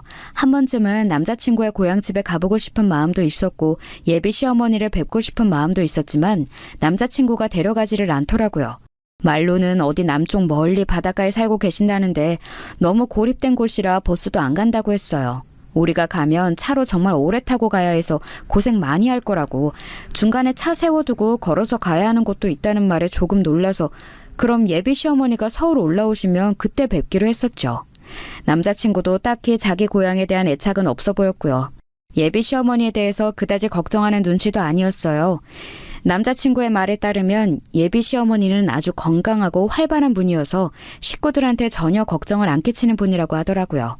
자식은 남자친구 하나지만 동네에 오래 살아 친구들도 많고 교류하는 사람도 많아서 외로워하시지도 않는다고요. 저야 너무 좋은 일이었죠. 사실 시대가 바뀌었다고는 해도 시댁 좋아하는 며느리가 어디 있겠어요. 시어머니가 저한테 뭐 시집살이를 시킬 일도 없겠지만 그렇다고 해서 가까이 사는 게 좋을 리도 없죠. 사실 제가 집안 좋은 남자하고 결혼하는 게 꺼려졌던 이유가 거기 있었어요. 친구들 보면 좀 산다 하는 집안에 시집간 애들이 정말 고생을 많이 하더라고요. 저는 친구들도 아무래도 저희 집이랑 비슷한 배경인 애들이 많았는데 걔네들은 거의 두 부류로 나뉘었거든요. 그냥 잘생기고 어린 남자 만나서 결혼하든지 아니면 아예 돈이 훨씬 많거나 사회적으로 인정받는 집안과 스펙을 가진 남자를 만나서 결혼하든지 둘 중 하나예요. 그런데 두 부류 중에 집안 좋은 남자하고 결혼한 애들은 진짜 시집살이가 장난이 아니더라고요. 요즘 시대에 누가 시집살이를 시키냐고 하는 사람들이 있을지 모르지만 진짜 많아요. 생각보다 아주 심하게 말이에요. 어떤 시어머니는 집안 어른들한테 돌릴 김장김치를 친구 혼자서 다 하라고, 원래 그런 건 며느리 손맛으로 만들어야 하는 법이라고 제 친구한테 일을 몰빵시키는 경우도 있었어요. 대체 왜 그런 건지는 모르겠는데 그 친구 말로는 자기 기죽이려고 그런 식으로 일을 시킨다고 하더라고요. 음식하게 만들고서 잘못하면 맛이 없네, 솜씨가 없네, 이런 애가 무슨 애를 낳아 기르냐면서 엄청나게 뭐라고 한다 하더라고요. 그런데 정작 그 친구네 시어머니도 음식을 잘하냐 하면 그건 전혀 아닌데도요. 반면에 젊고 잘생긴 남자하고 결혼한 친구들은 그래도 나름대로 잘 사는 친구들이 많았어요. 이쪽은 반대로 남자가 다른 여자하고 바람이 나서 속을 썩이는 경우가 종종 있었는데 그래도 그런 경우에는 친구한테 싹싹 빌고서 다시 안 그러겠다고 하는 경우가 많아서 좀 나았죠. 친구들도 남편 바람 한두 번이야 괜찮다고 자기도 따로 만나는 남자 있다고 하는 애들도 있었고요. 사실 저는 그래도 결혼 생활에 로망이 있어서 남자든 여자든 상대에게 충실해야 한다고 믿는 편이었지만 그렇게 서로 자유롭게 사는 모습도 그리 나빠 보이지는 않더라고요. 둘이 비슷한 사람끼리 만나면 나쁘지 않은 것 같았어요. 그래서 저는 조금 다른 선택을 한 거였죠. 집안은 내세울 것 없고 시어머니도 나한테 간섭을 못하지만 동시에 성실하면서 나만 바라볼 것 같은 남자하고 결혼하게 된 거예요. 저는 그게 그때도 잘했다고 생각하고 지금도 괜찮은 선택이었다고 봐요. 다시 돌아간다고 해도 마찬가지의 선택을 할 것 같고요. 아무튼 그래서 저희는 상견례 날에 예비 시어머니를 처음 뵙게 되었어요. 예비 신랑한테 미리 언지를 받고 오셔서인지 많이 긴장하신 얼굴인 것 같더라고요. 좀 후덕하고 펑퍼짐한 인상의 아주머니셨는데 좀 세련되지 못하시다고 해야 할까요? 저는 저희 어머니가 기준이기 때문에 더 그렇게 보였을 수도 있어요. 저희 친정어머니는 워낙 멋쟁이시고 패션을 중시하는 분이셔서요. 걱정했던 것과는 다르게 예비 시어머니는 돌아가신 시아버지에 대한 이야기를 아주 매끄럽게 넘기셨어요. 예비 신랑이 말했던 대로 최근에 돌아가신 것처럼 두루뭉실하게 넘어갈 수 있었죠. 친정부모님은 너무 소박한 남편의 집안이 역시 마음에 들지 않으신 것 같았지만 딱히 문제점을 짚어낼 것이 없으셨는지 고개를 끄덕이셨습니다. 저하고 예비 신랑은 참 다행이라는 생각이 들었죠. 예비 시어머니는 상견례 내내 흘낏거리면서 저를 보셨어요. 상견례 날 처음 뵙는 것이라 제가 더 궁금하셨던 것 같기는 합니다. 아유, 우리 며느리감이 정말로 예쁘네. 어떻게 우리 아들이 이런 아가씨를 아내감으로 데려왔을까? 별 말씀을요, 어머님. 날 선택해준 거죠. 장인어른 장모님께서도 저를 좋게 봐주셨고요. 얼마나 감사한지 몰라요. 사실 저희 집안이 조금 모자란데 그것도 상관하지 않고 선택해 주셨으니까요. 예비 신랑은 저희 친정부모님 눈치를 보면서 한껏 감사를 표했습니다. 평상시에도 항상 그래왔기 때문에 저나 친정부모님은 그냥 그런가 보다 했어요. 그런데 예비 시어머니는 조금 못마땅한 표정이 스쳐 지나가더라고요. 저는 솔직히 왜 그러시나 했어요. 그 후로도 예비 시어머니는 약간 풀이 죽어서 시무룩한 표정이셨고요. 상견례가 끝난 후 예비 시어머니는 숙소로 돌아가셨습니다. 저희는 저희 친정 부모님하고 같이 차에 타서 이런저런 이야기를 나누다가 부모님은 댁으로 가셨고 저희는 카페에 잠깐 앉았어요. 이제 곧 들어갈 신혼집 이야기도 나누고 혼수 고민도 같이 하다가 문득 생각이 나 제가 예비 신랑한테 물어봤지요. 아까 어머님 좀 기분 안 좋으신 것 같던데 무슨 일 있으신가? 응? 우리 어머니 집안 이야기를 별로 안 좋아하시거든. 그래서 그러셨을 거야. 그럴 수 있겠다. 가만 생각해보니 사실 상대적으로 처지는 집안 이야기가 나오는 게 좋을 사람은 없을 거예요. 당연한 일이죠. 그래서 예비 시어머니 표정이 안 좋으셨구나 납득이 되어서 저는 고개를 끄덕였습니다. 그리고서 시간이 흘러 결혼식을 치렀어요. 부모님이 결혼식만큼은 좋은 데서 해야 한다고 고집을 부리셔서 국내에서도 그래도 손꼽히는 호텔에서 치렀습니다. 물론 손님이야 거의 저희 친정부모님 손님이셨죠. 아버지하고 인사 나누려고 줄을 서서 손님들이 기다리시는데 홀에 가득 찬 손님들을 보고서 시어머니가 조금 기함한 표정이시더라고요. 시댁 쪽 친척분들도 오긴 했는데 숫자가 정말 적었고요. 시어머니 말씀에 의하면 좀 어렵게 사시는 분들이 많아서 서울까지 오기가 힘든 사람들이 많았다고 해요. 그리고 사실은 그게 다행이라는 생각도 들기는 했습니다. 저는 신부 대기실에 있어서 잘 몰랐지만 친구가 전해주기로 호텔에 안 어울리게 좀 허름하게 입은 사람들이 있어서 잘못 들어온 사람들인가 했는데 저희 시댁 쪽 하객이었다고 하더군요. 게다가 시댁 친척들 쪽에서 문제도 생겼어요. 저희가 식을 다 끝내고서 손님들께 인사하려고 피로연장에 갔는데 피로연장에서 난리가 났더라고요. 결혼식 피로연에 안 어울리게 큰 소리로 싸우는 사람들 소리가 들려서 살펴봤더니 술에 취한 어떤 시댁 친척 아저씨가 얼굴이 시뻘개져서 다른 손님 테이블에 엎어졌고 그 때문에 다른 손님 옷에 음식이 튀었던 거였습니다. 그 손님도 좀 참으면 될 것을 참지 않고 화를 내면서 시댁 쪽 하객 얼굴을 차버렸어요. 이분은 저희 친정 쪽 친척이었죠. 솔직히 말하자면 시댁 쪽 친척 아저씨는 알코올 중독이었고 애초에 로비로 들어오면서부터 목소리가 커서 비틀거리면서 들어와 사람들이 눈살을 찌푸리기는 했었어요. 화를 낸 친정 쪽 친척도 원래 아주 예민하고 다혈질인 사람이었고요. 둘이 잘못 만난 거였죠. 좋은 날이어야 하는 결혼식 날 피로 현장에서 그 난리가 났으니 어땠겠어요. 시어머니는 기겁을 하고서는 시댁 친척 아저씨를 말리다가 저희 친척이 다시 한번 싸대기를 날리려고 하니까 도리어 더 화를 내면서 그 친척 멱살을 잡았죠. 시어머니도 그 거친 해변에서 나고 자란 분이라서 엄청 잘 싸우신다고 나중에 남편이 말해주더라고요. 흰 테이블보가 깔리고 와인잔이 세팅된 호텔 피로 현장에서 그렇게 멱살잡이를 하면서 싸우고 있으니 그것도 다른 사람도 아닌 시어머니가 멱살을 잡았으니 정말 저의 체면이 말이 아니었어요. 피로 현장을 가득 채운 손님들은 거의 다 저희 친정부모님 손님이었으니까요. 솔직히 제가 그렇게 막 예민하고 날카로운 성격은 아니거든요. 남들 감정을 캐치하지 못할 만큼 둔한 면도 있어서 도리어 무던하고 무난하다는 평을 받는 편인데 그날만큼은 진짜 쪽팔려서 죽을 것 같았어요.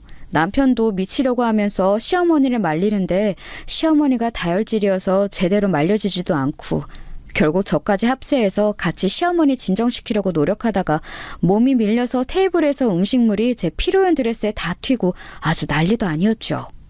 피로연 드레스도 솔직히 정말 신경 많이 써서 구입한 거였거든요. 연분홍색의 단순하지만 정말 고급스러운 드레스였고 가격대도 무척 높았는데 시어머니한테 밀려서 테이블을 잘못 짚는 바람에 스테이크 소스가 전부 다 튀어서 옷은 망가지고 난리였어요. 너무 속상하더라고요. 물론 길게 이어지지는 않았어요. 제가 휘청거리는 걸 본 시어머니가 흠칫하면서 얼른 손을 놓으시고 남편이 급하게 중지한 덕분에 더 싸움이 커지지는 않았죠. 하지만 제 드레스는 이미 망가진 상태였고 손님들 시선은 집중되었고 저희 부모님 얼굴은 일그러졌고 시어머니는 그제야 상황이 파악되는지 어깨를 으쓱하면서 작게 미안하다고 하셨어요. 그런데 또 그 표정이 별로 미안한 얼굴도 아니더라고요. 남편만 속이 상해서 한숨을 쉬고 있었고요. 아무튼 피로연에서 그런 난리가 난 이후에 솔직히 시어머니한테 따로 인사를 드리기도 싫었어요. 결혼식 자체도 저희 집에서 100% 준비를 한 거였거든요. 뭐 그것까지는 별 생각 없었어요. 집안마다 사정은 다르게 마련이고 돈이 없다고 해서 무시를 할 생각도 없었고 그냥 사정되는 사람이 더 내서 준비하면 되는 거다. 뭐 그런 정도의 생각이었으니까요. 그런데 그건 둘째 치더라도 저희 친정 부모님이 그렇게 애써서 준비해 주신 결혼식에서 적어도 소란은 일으키지 않으셨다면 얼마나 좋았을까. 시어머니한테 섭섭한 건 그거 하나였어요. 신혼여행을 다녀오고 나서 그래도 시어머니한테는 따로 인사를 드리러 갔어요. 남편은 굳이 갈 필요 있냐고 시댁이 저 남해 아닌데 얼마나 먼지 안 하면서 가지 말라고 그냥 전화로 인사드리자고 했지만 그래도 그럴 수야 있나요. 저희 친정 부모님도 그래도 어른이신데 인사드리고 오라고 하셨고요. 그래서 친정보다도 먼저 시댁으로 갔어요. 그런데 시댁에 가니까 솔직히 왜 남편이 굳이 오지 말자고 했는지도 알겠더라고요. 시어머니가 저희를 맞이해 주시긴 했지만 시댁의 건물이 정말 대단했어요. 시골에 폐가 되기 직전인 작은 오두막들이 있잖아요. 딱 그런 느낌이더라고요. 슬레이트 지붕 올리고 너무 오래된 나무 기둥은 군데군데 썩어 있고 마당은 잡초가 듬성듬성 나 있고요. 시골이라고 해서 운치 있고 이런 곳이 아니라 마을 전체가 그렇게 낡은 느낌이었어요. 친척이라고 나와보는 사람들도 거의 그런 분들이었고요. 저희 피로연 때 난리친 그 아저씨도 같은 동네에 살고 있더라고요. 제가 신혼여행 가서 따로 사둔 시어머니와 친척분들 선물을 꺼내놓으니까 시어머니는 뭐 이런 걸 사왔냐고 퉁명스럽게 말씀하셨어요. 제가 고른 것이 명품 가방이라서 이 동네하고 좀 안 어울리기는 했지만 선물을 보고 그렇게 말씀하시는데 조금 마음이 상하더라고요. 이런 거 사오려면 돈 쓰지 말고 그냥 고기나 사와라. 뭐 이런 가죽 조가리를 가지고. 아휴, 어머님, 그래도 나중에 멋내고 친구분 만나실 때 드시면 좋을 거예요. 아휴, 네가 이제 내 며느리니까 하는 말인데 나는 읍내 나갈 일도 별로 없다. 그냥 만난 게 제일 좋다. 시어머니는 상견례 때 보여주셨던 조심스러운 행동거지가 완전히 사라져 있더군요. 이제 결혼식도 다 끝났겠다. 제가 완전히 잊은 며느리라고 생각해서 그러신 것 같았어요. 그러니 시어머니가 어떻게 행동하든 상관없다고 생각하시는 듯 좀 말투가 거치시더라고요. 자주 내려오기나 해라. 내가 아들 이놈 하나인데 생각 같아서는 아예 여기 눌러 살라고 하고 싶지만 직장 생활을 해야 하니 어쩔 수가 없구나. 그래도 한 달에 한 번은 내려와라. 어머니 무슨 말씀을 그렇게 하세요. 한 달에 한 번은 어찌 내려와요. 말도 안 되지. 야 이놈아. 새 며느리 들어오면 원래 같이 살면서 시집살이를 해야 하는 법이다. 한 달에 한 번 내려오는 게 뭐 대수라고. 너 싫으면 새아가라도 여기서 같이 3년은 살아야지. 아 진짜 말도 안 되는 소리를 하세요. 시어머니가 하시는 말씀이 기겁할 만한 내용만 있었지만 제가 따로 입을 댈 필요는 없었습니다. 남편이 먼저 기겁해서 시어머니한테 퉁박을 주고 있었으니 뭐 문제는 없었죠. 시어머니는 화가 난 듯이 돌아앉으셨지만 결국 더는 고집을 부리진 못하시고 그냥 너희들 좋을 대로 해라 하면서 입을 내미셨어요. 시어머니가 자고 가라고 하셨지만 남편은 끝내 싫다면서 저녁까지만 먹고 자리를 박차고 나왔습니다. 해가 빨리 지고 있었지만 차를 끌고서 가까운 소도시까지 가서 예약해둔 호텔로 들어갔어요. 그 호텔도 좋은 곳은 아니었지만 시댁 방보다야 100배 깨끗하고 안락했죠. 자기야 미안. 아무래도 우리 어머니가 좀 옛날 분이라서 꽉 막힌 데가 있으셔. 우리 고향도 그렇고 그래서 가지 말자고 했던 거야. 괜찮아 이 정도는. 그리고 자기가 워낙 먼저 잘 막아줘서 뭐. 걱정하지 마. 앞으로도 내가 잘할게. 남편은 정말 지극정성으로 저만 생각해주고 있었어요. 사실 고맙기는 했죠. 아무리 착한 남자라도 결혼하고 나면 완전히 바뀌는 사람들도 많은데 저희 남편은 어디까지나 저를 먼저 생각해 주었으니까요. 홀어머니 밑에서 자란 남자들은 무조건 어머니 편인 사람들도 많은데 말이에요. 그래서 사실 시어머니와 시가 쪽 고향에 대해서 별로 좋은 감정은 없었지만 아주 나쁜 감정도 없었어요. 남편이 완벽하게 제 편이었기 때문에 그리 힘든 일 자체가 없었거든요. 게다가 워낙 거리도 멀어서 애초에 만날 일도 많지 않았고요. 그런데 시어머니는 그날 일로 나중에 저한테 전화해서 화를 내셨습니다. 그런데 남편한테는 말 안 하고 저한테만 전화를 해서 왜 그날 그렇게 갔냐고 시댁에 그러는 거 아니라고 화를 내셨죠. 솔직히 저는 조금 황당하기는 했어요. 시댁에 무조건 하룻밤 자라는 시어머니의 요구도 황당했지만 애초에 나가서 자자고 굳고 주장했던 건 남편이었거든요. 저야 시댁에서 하루 자든 밖에서 자든 별 상관없다는 입장이었고요. 그런데 저한테만 전화해서 난리를 치시니까 저는 황당할 수밖에 없었죠. 전화해서 저를 혼내시면서도 남편한테는 이 이야기 절대 하지 말라고 하시는데 제가 그럴 필요가 있나요? 그날 저녁에 바로 남편한테 이야기를 했습니다. 시어머니가 이러이러한 용건으로 전화해서 나를 혼냈다. 그런데 난 납득이 되지 않는다라고요. 남편은 얼굴이 시뻘개지더니 미안하다면서 저한테 대신 사과를 했어요. 사실 남편한테 사과를 받을 이유는 없었기 때문에 제가 도리어 남편한테 미안하더라고요. 남편은 이제 그런 일 없게 하겠다면서 저를 위로해 주었어요. 그러고 나서 며칠 뒤에 아마 남편이 시어머니한테 전화를 했던 모양이에요. 그로부터 얼마간은 시어머니가 거의 연락도 안 하시고 잠잠하시더라고요. 그런데 그해 시어머니 생신 때가 다가오니 또 걱정이 되기는 했어요. 저희 부모님도 그래도 시어머니 생신은 챙겨야 하지 않느냐 걱정을 하셨고 저도 그렇게 생각했고요. 남편은 신경 쓰지 말라는 입장이었어요. 자기가 다 알아서 하겠다고요. 하지만 며느리가 되어서 그것도 결혼한 지 얼마 안 된 새며느리가 그럴 수야 있나요?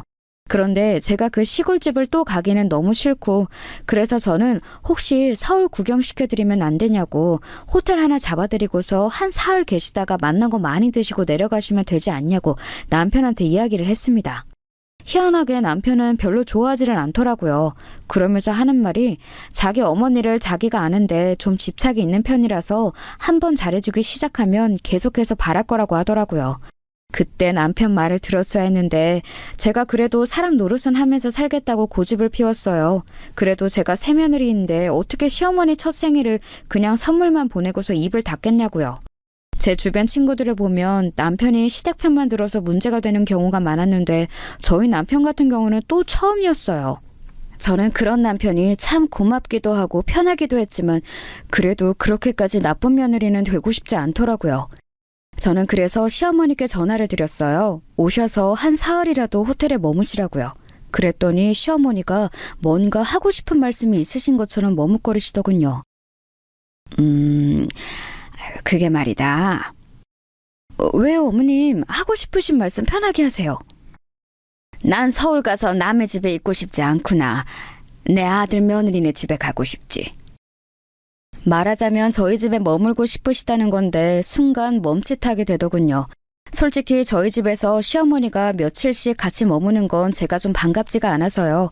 저희 집은 친정에서 마련해 주신 곳이라서 제법 넓고 시어머니가 와서 계시기에 방도 모자라지는 않았지만 그래도 신혼집에 저희 부부 아닌 사람이 들어오는 게 별로였어요. 어머님, 저희 집보다 호텔이 훨씬 편하실 거예요. 저희 집에는 지금 남는 이불도 없고. 남는 이불이야 뭐 그냥 여름 이불이나 한 채 내주면 되지 않겠니? 너희 지금 가을이라 이불 바꿨을 거 아니니? 남편이 뭐라고 해두었는지 시어머니는 제게 말씀하신 애투가 훨씬 조심스럽게 누그러져 있었어요. 시어머니가 좀 세게 말씀하셨으면 제가 강하게 나갈 수 있었을 텐데 그렇게 약하게 말씀하시니 제가 도리어 뭐라고 할 수가 없더라고요. 네가 결정하는 대로 따르겠다는 듯한 그 말투로 어른이 말씀하시니까 들어야 할 것 같은 거예요. 그래서 저는 좀 난처해하다가 결국은 시어머니께 집으로 오시라고 말씀을 드렸어요. 뭐 시어머니 생신이어서 오시는 거였고 게다가 결혼 후 첫 해 첫 생신이었으니 이렇게 해드리는 것도 괜찮다고 생각은 했죠. 그런데 집에 와서 남편한테 그 이야기를 했더니 남편이 얼굴이 아주 오만상을 하더라고요. 아, 자기 그렇게 화내지 마. 그래도 자기 어머님이신데. 아니 우리 어머니가 정말이지. 남편은 한숨을 푹푹 쉬었습니다. 저는 시어머니에 대해서는 잘 모르니까 남편의 반응이 의아할 수밖에 없었어요. 보통 아들이 시어머니한테 잘하고 며느리가 잘못해서 문제가 생기는데 남편이 시어머니에 대해서 안 좋아하는 반응을 노골적으로 보이니까요. 우리 어머니 내가 대학 서울로 와서 자취할 때도 나 어디 있냐고 뭐 먹냐고 원룸 주인 들볶고 그랬어. 되게 부끄러웠거든 그때. 어머나 어머님이? 집착이 좀 심하다고 해야 할까? 그때부터 내가 싫은 티 엄청나게 내고 그러지 말라고 화를 많이 내서 지금 많이 좋아진 거긴 해. 원룸 주인 아주머니가 무슨 하숙집 하는 것도 아니고 그냥 집만 임대 놓은 건데 나 먹는 것까지 챙기라고 난리를 치니까 얼마나 쪽팔리던지. 세상에 그랬구나. 난 몰랐어. 이번에는 어쩔 수 없지만 그 후에는 어머니랑 좀 거리를 둬야 해. 안 그러면 자기하고 나 같이 귀찮게 할 거야. 남편의 말은 이해가 되었어요. 좀 매정하게 들리기도 했지만 그 정도로 사람을 들볶는 성격이셨다면 남편이 학을 떼는 것도 이해가 가긴 했죠. 일단 말씀을 드렸으니 이번 생신은 어쩔 수 없지만 그 이후부터는 조심해야겠다는 생각이 들었습니다. 그리고 시어머니 생신날 시어머니를 모시고 집으로 왔어요. 기차역에 내린 시어머니를 모시고 올 때부터 남편 얼굴은 표정이 별로 안 좋더라고요. 저는 그래도 사근사근하게 시어머니한테 말을 붙였고 시어머니 역시도 정과는 다르게 상냥하게 대답을 해주셨어요. 가끔 남편 눈치도 보시는 걸 보니 그래도 남편이 많이 단도리를 해놓았구나 싶더라고요. 그런데 일이 그렇게 부드럽게만 진행될 리가 없었죠. 첫날 시어머니는 저희 집에 오셔서 둘러보면서 집이 너무 좋다면서 감탄을 하셨어요. 그런데 일단 소파에 앉으시게 하고 물을 가지러 제가 부엌으로 간 사이에 시어머니가 벌떡 일어나서 여기저기를 돌아다니면서 문을 열어보고 다니시는 거예요. 남편은 잠깐 뭘 사러 슈퍼에 나갔는데 시어머니 혼자서 안방문 열어보고 작은 방문 열어보고 그러다가 드레스룸까지 열어보시고서는 소리를 빽 지르시더라고요. 아니 너는 무슨 옷이 이렇게 많니? 신혼이면 돈 아껴야 모을 때인데 제정신이야? 네 남편이 벌어다 주는 돈으로 이렇게 옷을 많이 사면 어떻게 해? 어머니, 잠시만. 이거 제가 처녀적이 입던 옷들이에요. 결혼하고서 산 거 아니고요. 저는 당황해서 시어머니를 모시고 다시 방 밖으로 나오려고 했지만 시어머니는 드레스룸에 버티고 서서 옷을 막 거칠게 뒤적이면서 들추셨습니다. 남편이 없어서인지 말투나 행동이나 완전히 달라지시더군요. 마치 두 얼굴 같았어요. 솔직히 제 옷 중에 캐시미어나 실크로 된 게 많아서 함부로 만지는 걸 제가 안 좋아하거든요. 물론 한두 번 좀 거칠게 만진다고 옷감에 문제가 생기지는 않지만 제가 옷을 무척 소중하게 다루는 편이라서요. 그런데 시어머니는 옷을 마구 뒤적거리면서 뭐 이런 옷을 사놨냐고, 이제 유부녀인데 옷도 좀 조신하게 얌전하고 풍신한 걸 입어야 한다면서 잔소리를 하시더라고요. 그래도 남편이 단도리를 해놔서 조심스러워하는 것 같더니 저하고 둘만 있으니까 또 고삐가 풀리시는 것 같았어요. 세상에 이게 뭐니? 이렇게 막 큰 애들하고 붙는 옷을 입는다고? 너 남편 있는 애야. 그건 요새 안 입어요. 그냥 버리기 애매해서 가지고 있는 거예요. 물론 시어머니가 지적하셨던 옷들을 제가 당시에도 다 입는 거였지만 일단 그렇게 둘러대고서는 시어머니를 모시고 거실로 나왔습니다. 시어머니는 거실에 나와서도 뭐가 못마땅하신 건지 눈살을 찌푸리셨어요. 물론 너희 집이 첫눈에 딱 보기에는 너무 좋고 예쁘다만 이래서야 무슨 모델하우스 같아서 사람 사는 집 같지가 않구나. 밥은 좀 하는 거니? 부엌도 너무 아무것도 없구나. 어머님, 저희 그렇게 막 만들어 먹지는 않아요. 사다 먹는 게 많은 편이고. 이게 대체 무슨 소리니? 너희 남편이 얼마나 집밥을 좋아하는데 사다 먹다니? 시어머니가 그 말에 펄쩍 뛰시더군요. 마치 못 들을 말을 들으셨다는 듯한 태도였어요. 그래도 저희가 좀 경제적으로 여유가 있는 편이라 나름 좋은 데서 반찬을 사다 먹는 편이었거든요. 저는 요리에 자신이 없으니 좋은 반찬 사다가 플레이팅 예쁘게 해서 남편한테 차려주었고요. 남편은 그런 식탁을 꽤 좋아했어요. 제가 한 것보다 훨씬 맛도 있고 제가 직접 차리니까 정성도 느껴진다고요. 같이 마주 앉아서 밥 먹으면 되게 좋았거든요. 제가 특별히 힘쓸 일도 없었고요. 그런데 시어머니 입장에서는 아니었나 봐요. 한참이나 입이 터져서 잔소리를 하시는데 남편이 들어오더군요. 남편이 왔는데도 일단 잔소리가 시작되니 멈출 수가 없는지 시어머니는 저한테 끝없이 뭐라고 싫은 소리를 하셨습니다. 결국 남편은 들어와서 사온 걸 식탁에 풀어두다 말고 시어머니한테 돌아서서 얼굴을 굳혔어요. 어머니, 이제 그만 좀 하세요. 아니, 내가 잔소리를 하려는 게 아니라 얘가 너 밥도 안 해준다며. 네가 얼마나 집밥을 좋아하니? 그리고 너 양말도 회색만 신잖아. 근데 그것도 모르고 있고. 지금 하시는 게 잔소리고 집착이에요. 저희들이 지금 잘 살고 있어요. 그런데 어머니가 이렇게 갑자기 잔소리하면서 참견하시면 저희 생활이 흐트러지죠. 남편은 전에 없이 무서운 얼굴로 딱 잘라 말하더군요. 마냥 순하고 착하기만 한다고 생각했던 남편이 그렇게 시어머니한테 말을 하니까 굉장히 단호해 보이기도 하고 무섭기도 했어요. 그런데 동시에 저 사람이 저 보호해주려고 저런다고 생각하니까 저는 무척 기뻤었지요. 시어머니는 황당했는지 입만 우물거리시다가 곡 조용해지시더라고요. 결국 시어머니가 원래 사흘은 묵으시려고 했지만 이튿날 남편이 곧장 기차역으로 모셔다 드렸어요. 저는 좀 죄송스러워서 그래도 구경이라도 좀 하고 가시게 하라고 했지만 남편이 안 된다고 하더라고요. 시어머니는 남편 눈치를 보다가 저만 있을 때 와서 조용히 말씀하셨습니다. 내가 또 올 거다. 너희 집 알았으니까. 애미가 되어서 그것도 못하니? 저는 뭐라고 답을 할 수가 없었어요. 시어머니는 제가 원흉이라는 듯이 눈을 흘기고서는 남편 말 따라서 조용하게 기차역으로 향하는 차를 타시더군요. 뭔가 좀 찝찝하기는 했지만 그래도 별일이야 있겠나 했어요. 어차피 시어머니가 사시는 곳과 저희 서울집은 너무 멀어서 오가기도 힘들었거든요. 남편도 시어머니를 기차역까지 모셔다 드리고 와서는 제 어깨를 주물러주면서 조용히 미안하다고 했습니다.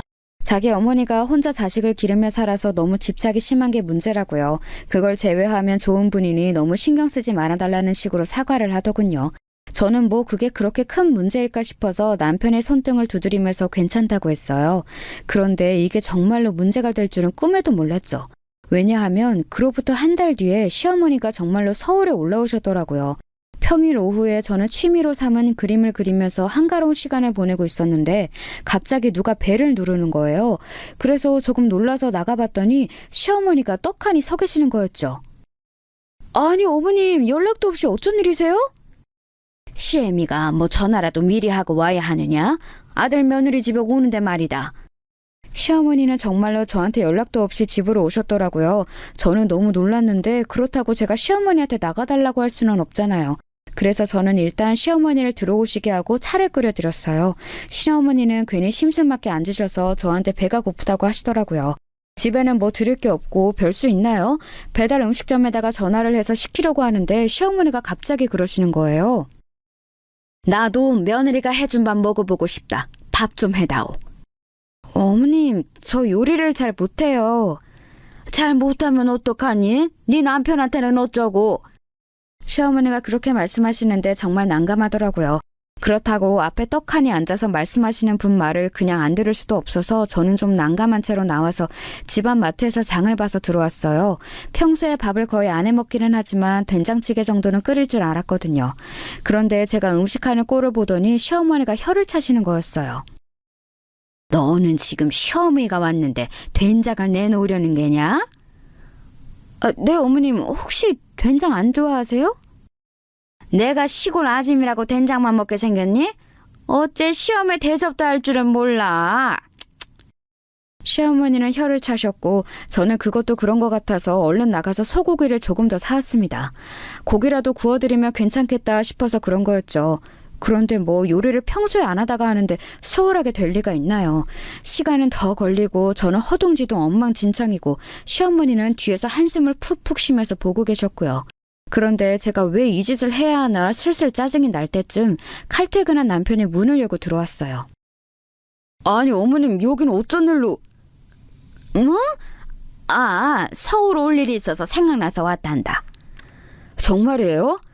그럼 미리 전화 연락이라도 하셨어야죠. 남편은 저보다 더 크게 싫은 기색을 하면서 말했습니다.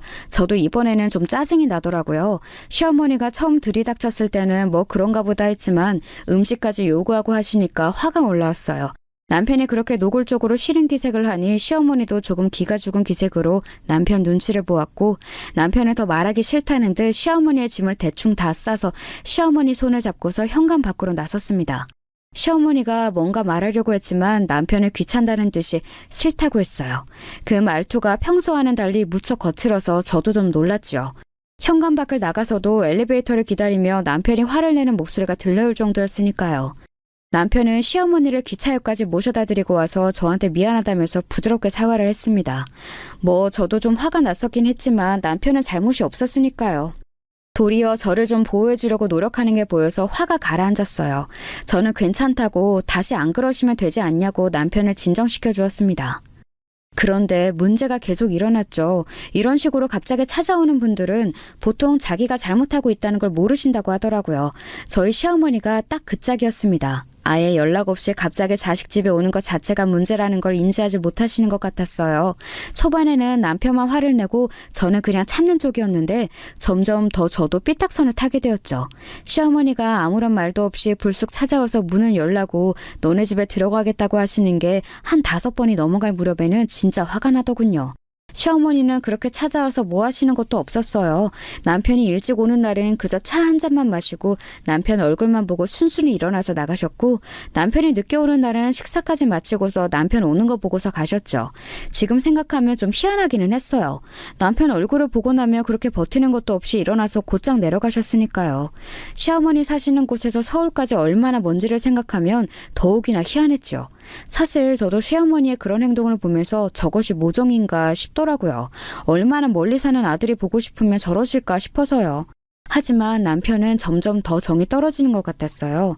남편 말로는 편모스라에서 자라면서 굉장히 집착을 많이 받았는데 차마 인연을 끊을 수는 없어서 계속 참는 수밖에 없었다고 하더라고요. 지금도 사실 아예 안 보고 싶은데 부모 자식 간의 연이 있어 그럴 수가 없다고 토로하는데 남편의 심정도 이해가 갔어요. 시어머니가 멍하니 남편 얼굴을 바라보는 그 그리움이 가득 찬 눈이 사실 모종으로 이해가 될 때도 있었지만 정반대로 좀 심한 거 아닌가 싶을 때도 분명히 있었거든요. 그래도 남편이 하도 모질게 대해서 저라도 입을 다물고 있자 싶어서 가만히 있을 때가 많았습니다.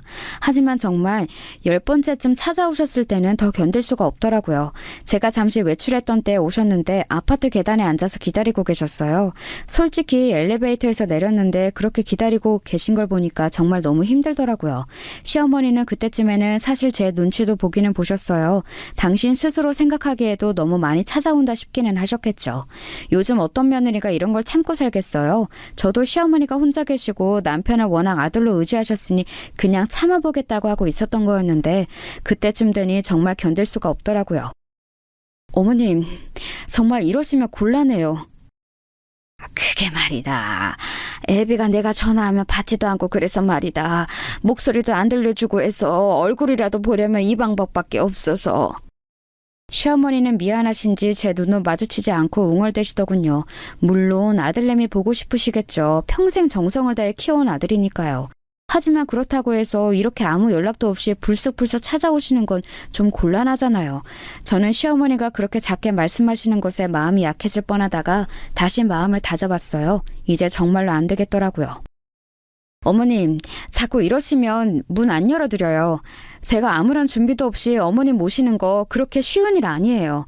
원래 제가 집에 다른 사람 들어오는 것도 안 좋아하는 성격인데 어머님이니까 여태 참았던 거고요. 어머님도 자식한테 제대로 대접받고 싶으시면 좀 연락을 미리 하셔야죠. 솔직히 그동안 참고 있던 바가 있어서 말이 의도한 것보다 좀 더 날카롭게 나갔습니다. 어조도 그랬고 내용도 그랬고요. 시어머니는 잠시 저를 보다가 곧 고개를 떨구셨어요. 그러더니 알겠다며 오늘은 그냥 내려가겠다고 중얼거리셨죠. 사실 마음에 걸리기는 했어요. 나이 많은 시어머니가 자식들 아니면 누구한테 가서 기대겠어요? 하지만 그렇다고 해서 이 상황을 그대로 두고 볼 수도 없었죠. 그래서 저는 남편한테 그날 이야기를 하면서 속상해했고 남편은 잘했다면서 제 어깨를 두드려 주었어요. 그런데 다음 날 남편이 전화 한 통을 받았습니다. 정말 너무 충격적인 전화였죠. 시어머니가 강에 뛰어드셨다는 거였어요. 그것도 고향도 아닌 서울에서요. 남편은 너무 놀라서 전화를 받는 내내 말을 더듬었고 저도 현실감이 들지를 않아서 멍한 채였어요. 남편은 놀란 얼굴로 얼어붙은 채 밖으로 나갔습니다. 저한테는 그냥 집에서 쉬라고 하고서요. 저는 시어머니가 사고사인 게 아닐까 생각했지만 남편이 알아보고 온 바에 의하면 정말 스스로 세상을 등지신 거였지요. 지난밤에 혼자 한강가에 앉아 계시다가 뛰어드신 걸로 보인다고 했어요. 누가 봐도 명백한 일이었기에 변명의 여지가 없었죠. 장례식을 치르면서도 이게 현실인가 싶었습니다. 남편도 어안이 벙벙한지 슬프다기보다는 당혹스러운 얼굴이었고요. 저도 남편도 한동안 충격에서 헤어나올 수가 없었습니다. 시어머니가 저희한테 박대받았다고 생각해서 세상을 떠나신 거라는 건 누가 봐도 알 수 있었어요. 하지만 저나 남편 입장에서는 쉽사리 납득이 되지 않더라고요. 저도 남편도 그래도 참을 만큼 참았고 그저 연락 없이 오지 마시라는 말씀을 약간 센 어조로 드린 것뿐이었는데 말이에요. 남편은 장례식이 끝난 후 일주일 정도 지난 뒤에 생각이 정리되었는지 이야기를 하더라고요. 자기 때문은 아니야. 나 때문이야. 유일한 아들이 이제 남이 된다고 생각하신 것 같아. 어느 정도는 사실이고. 남편은 차분하게 결혼하고 가정을 꾸린 아들이 독립된 존재로 살아가는 걸 시어머니가 못 견딘 것 같다고 말하더군요. 저도 그 말이 맞는 것 같았어요. 시어머니는 남편한테 정말 매달리다시피 애처롭게 구셨으니까요. 동시에 왜 그런 선택을 하신 건지 조금 원망스럽기도 했지요. 저는 못할 말을 한 건 분명 아니었는데 이렇게 큰 죄책감에 시달려 하니까요. 지금도 사실 시어머니한테 원망과 슬픔이 동시에 들고 있어요. 그 이후로 남편과는 시어머니에 대한 이야기를 조금도 하지 않고 살고 있지만 여전히 마음 한구석은 조금 찜찜하답니다. 여러분이 생각하시기엔 제가 잘못 처신한 것 같은가요?